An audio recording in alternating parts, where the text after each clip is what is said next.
राजधानी रायपुर में उड़ला पुलिस की टीम ने उड़ला थाना क्षेत्र के अंतर्गत लूट की घटना को अंजाम देने वाले 3 आरोपी को गिरफ्तार किया है। इनमें से एक अपराधी अपचारी बालक है और अन्य 2 अपराधियों के नाम धनेश साहू और रविंद्र राव है।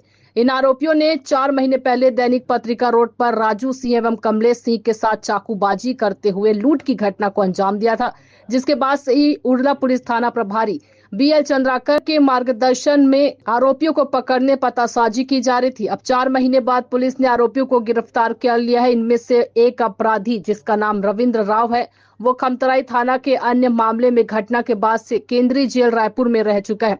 अपराधियों के पास से पुलिस ने एक वियो कंपनी का मोबाइल, पल्सर बाइक और घटना में प्रयुक्त चाकू को बरामद किया है। पुलिस ने आरोपियों के खिलाफ आर्म्स एक्ट के तहत अपराध दर्ज कर आगे की पूछताछ कर रही है। आज से लगभग 4 माह पूर्व प्रार्थी कमलेश के द्वारा रिपोर्ट लिखवाया गया था कि वो जब कुछ सामान खरीदने जा रहा था तो उसके साथ लूट की घटना को अंजाम दिया गया था, जिस पर थाना प्रभारी द्वारा एक टीम गठित किया गया था, जिसमें ASI गिरधर और आरक्षक प्रधान उसमें शामिल थे।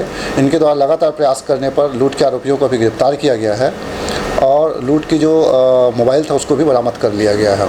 रायपुर से राघवेंद्र पांडे की रिपोर्ट।